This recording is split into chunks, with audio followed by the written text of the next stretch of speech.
Yo, what's going on? It's your boy Don Thomas back again with another video. And here you have it, folks. Thank you so much, as always, for tuning in. And without further ado, let's dive right into today's topic. This video today comes from a YouTube channel. Gentleman by the name of Hashem Al-Ghali. I do believe I'm pronouncing that correctly. I'm not too sure. No disrespect if I mispronounce your name.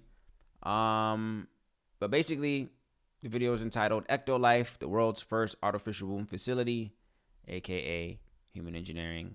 But EctoLife, the world's first artificial womb facility. And basically, this is just a concept. I'm going to preface this by saying the video that we're about to review is solely a concept. This is not real, so they say. It's not in development yet. It's just an idea. Nonetheless, let's go ahead and dive in and learn a little bit more about what we have going on here with this new technology. Introducing EctoLife, the world's first artificial womb facility, powered entirely by renewable energy. EctoLife allows infertile couple to conceive a baby and become the true biological parents of their own offspring. It's a perfect solution for women who had their uterus surgically removed due to cancer or other complications. With EctoLife, premature births and C-sections will be a thing of the past.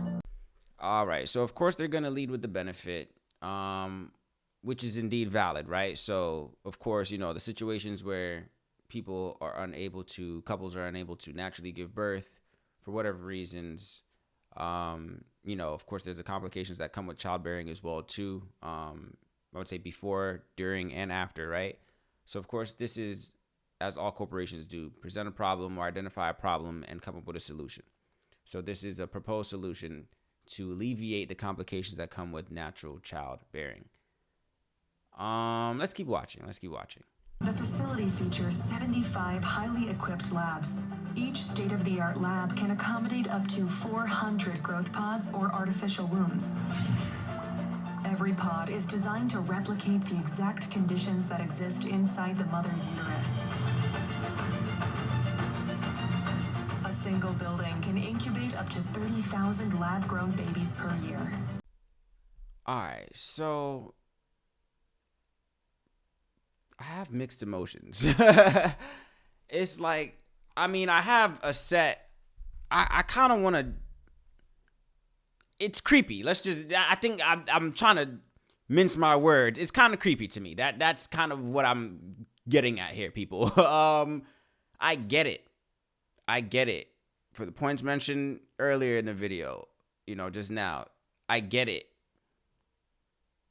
But I'm getting iRobot, clone, human, like, I'm getting those type of vibes, man. Like, again, I've said this in another video before as well, too.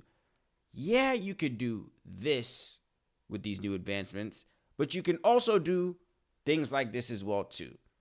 Again, blame the movies or the culture, whatever the cases, or our, you know, wild imaginations.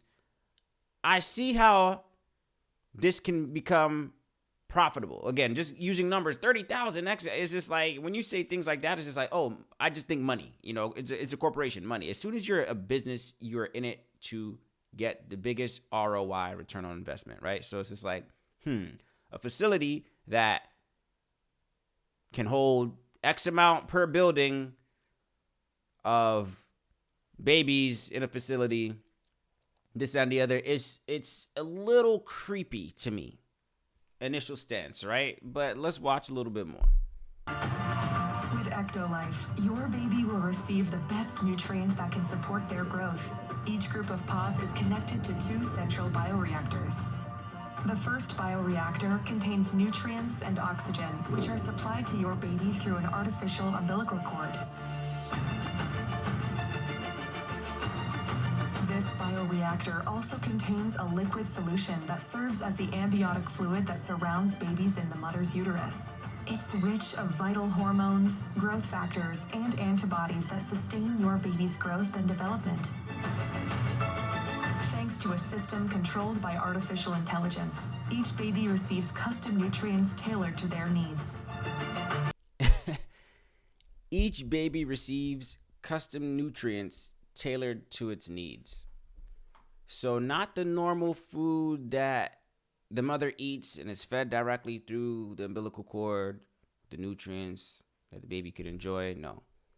It's the green goo from a canister. And come on.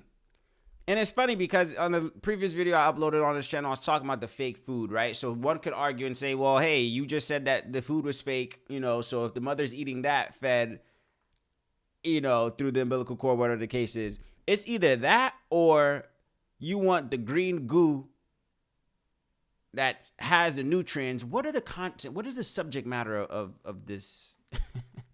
What is it? What is it? You know how there's like baby formula. What is that? What would you say?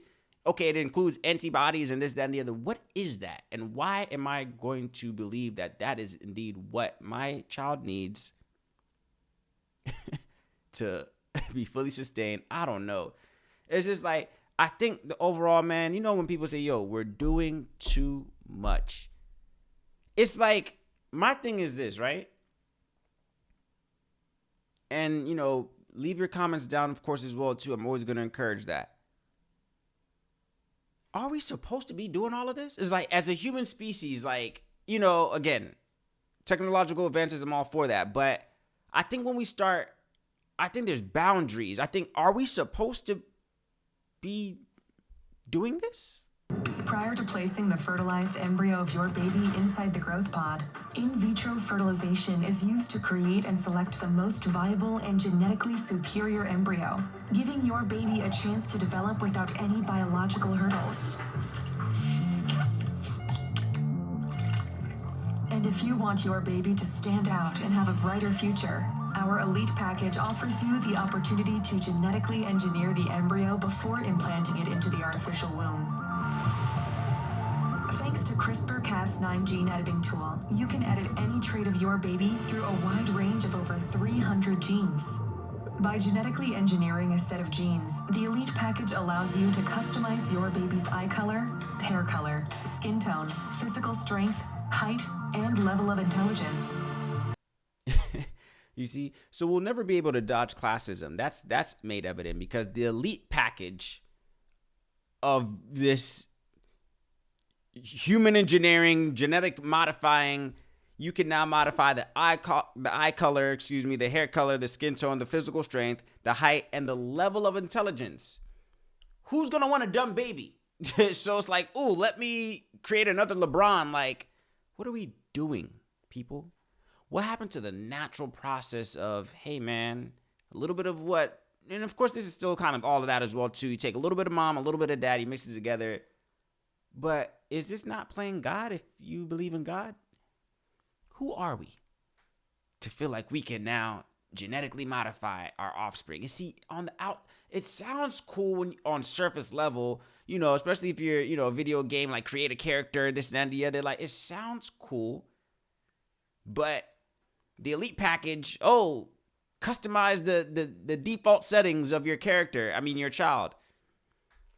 And think that that's natural? What happened to like, oh man, this is the natural, exciting, childbearing process that we're going to go through. We're going to, gender reveals are out the window. Not only will you know the gender, male or female, you'll know, hey man, not only do I know I'm having a girl, but she's going to be 6'3". She's going to play basketball. She's going to be somewhat stupid, but somewhat knowledgeable as well, too. We didn't, X out. we didn't put all our resources towards her height necessarily or her strength necessarily. What is it? Eye color, hair color, skin tone. People, we're playing with fire. We're playing with fire, people. This is not okay. In what world? Are we just not robots? Are we just not all creative players? Everybody's going to be walking around like giants. Ladies, you're going to have your wish now. Every man now knows, oh, snap, ladies only like six-pack abs and 6 foot plus, whatever the case is. Everybody's default setting now.